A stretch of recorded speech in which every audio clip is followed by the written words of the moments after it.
Ahojte, vítam vás na prednáške, kde sa budeme venovať prepojeniu spánku a jeho pôsobenia na našu pleť.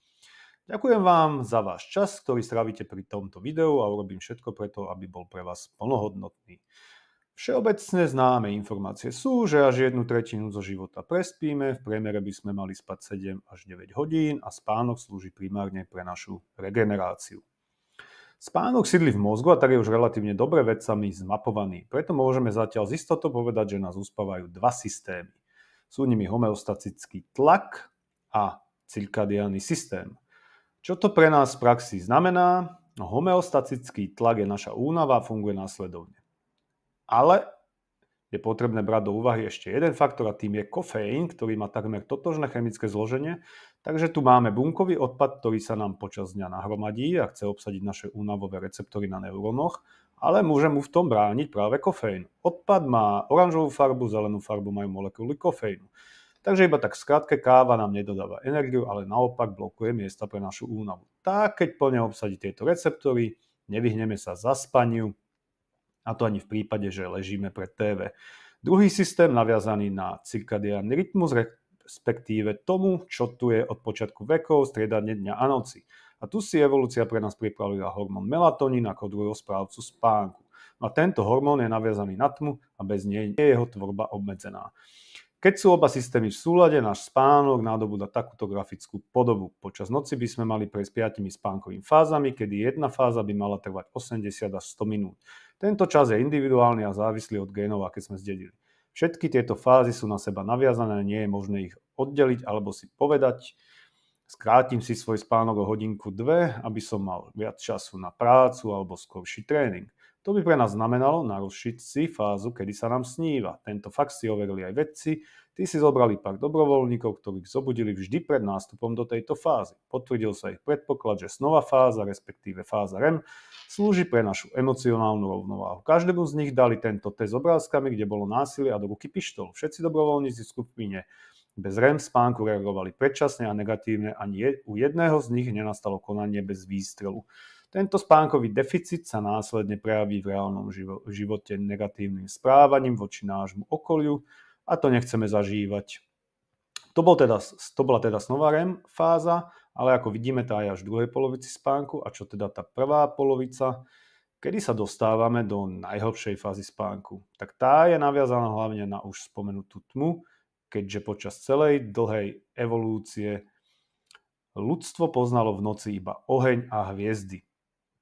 Preto všetky umelé zdroje svetla, ktoré svietia na bielo, nám budú túto fázu narúšať, či už pôjde o displeje alebo svetlo v domácnosti. Oba zdroje budú narúšať hormón tmy melatonín, no a my ho potrebujeme, ak chceme mať v čo najvyššej hladine pre našu krásu a zdravie, lebo ako môžeme vidieť, vekom nám ho bude stále viac a viac ubúdať. Ale to my nechceme, lebo dnes už vieme, že sa priamo podieľa pri rôznych procesoch opravy a dokáže redukovať starnutie našej pokožky.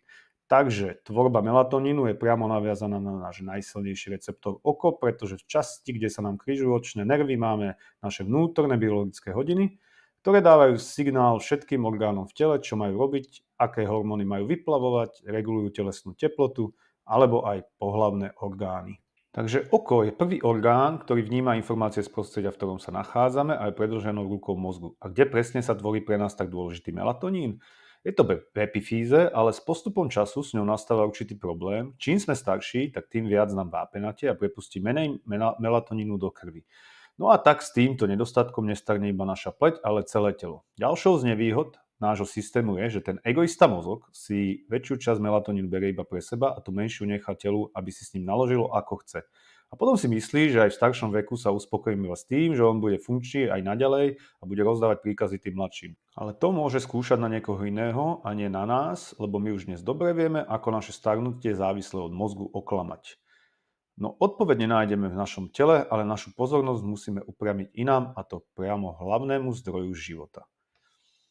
All right, Pretože so melatonín. this topic is probably one of the most important videos that I will ever do regarding your health. I didn't know what to call it, so I titled it The Most Important Antioxidant is Melatonin, Not Glutathione. Presne tak, pán doktor, náš najsilnejší antioxidant a obsahuje ho všetko živé, nie iba my, ale aj všetky zvieratá a rastliny. O antioxidantoch už určite každý z nás počul, ale aj na ich funkciu sa v rýchlosti pozrieme. Tu vidíme, prečo je tvrdenie z videa opodstatnené. Stále počúvame o dôležitosti vitamínu C a jeho veľkom význame pre naše zdravie. No, netvrdím, že nie je potrebný, ale ja ho radšej poplňam v spojitosti s kolagénom a jeho tvorbou, ale nie v spojitosti ako hlavného vitamínu pre naše zdravie. Lebo ak si ho porovnáme práve s melatonínom, tak vidíme, že melatonín je minimálne 5 až 10 krát silnejší ako vitamín C. Tu je priamo napísané, že jedna molekula melatonínu na seba naviaže až 10 oxygen reactive species, v praxi a preklade 10 voľných radikálov a vitamín C 1, maximálne 2. Ale keďže je lepšie raz vidieť ako trikrát počuť, pozrime sa na tie voľné radikály, ako nám vlastne môžu ublížiť a ako dokonca môžu poškozovať aj našu DNA. Tu sú antioxidanty zabalené v lesnom ovoci. OK, ale poďme hlbšie do nášho tela. A už prichádzajú tí prevíti voľné radikály, ktoré bývajú veľmi nestabilné. Nestabilným sa myslí ich náboj a tak agresívne vytrhávajú elektróny z ostatných atómov či molekúl a tým priamo poškodzujú bunky nášho organizmu. Tieto bunky sa stávajú spiacimi alebo rakovinovými. Samozrejme predstava, že by sa nám to mohlo stať iba s jednou bunkou, by bola moc naivná a práve preto ich chceme chrániť a dodávať im najsilnejší antioxidant melatonín aj z vonkajších zdrojov. Ako si teda my navyšujeme melatonín našej pokožky? Celé naše telo je zloženie z buniek, nevynímajúc aj našu pokožku. Tieto bunky majú iný názov ako v iných častiach tela, ale rovnako majú svoje jadro, v ktorom sa nachádza naša DNA. Majú svoje ribozómy, ale pre každú bunku veľmi dôležité a obsahujúce mitochondrie a v nich sa nachádza kľúč k navýšeniu melatonínu iba v rámci bunky, pretože ak dodáme našim mitochondriám správnu energiu, dokážu ju premeniť na vlastný melatonín, ktorý nie je závislý od epifýzy. A celá táto prednáška sa nesie v znamení melatonínu, pretože ten priamo súvisí so starnutím našej pokožky. Má priamu ochrannú funkciu pred jej starnutím vo forme protizápalovej, skoršej bunkovej smrti, stimuláciu kožnej bariéry alebo aj ochranu pred rakovinou. A aká je to teda energia, ktorá dokáže zvyšovať vnútrobunečný melatonín? Konkrétne ide o blízke infračervené svetlo.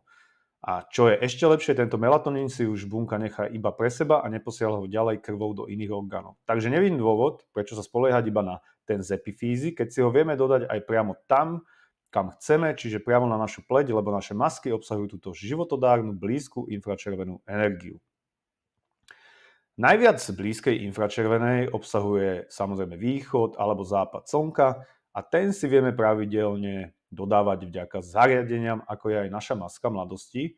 V čase, kedy nám to nie je umožnené, či už vďaka ročnému obdobiu, príliš skorému vstávaniu alebo v mieste, kde žijeme, alebo či už mrakom na oblohe. A týmto obrázkom sme sa dostali do úplného záveru prednášky. Verím, že si z nej odnesiete zaujímavé informácie. Odporúčam vám si ju určite pozrieť minimálne ešte jedenkrát. No a budem sa neskôr tešiť na vaše otázky a dotazy. A na záver vám želám každému zdravý a omladzujúci spánok.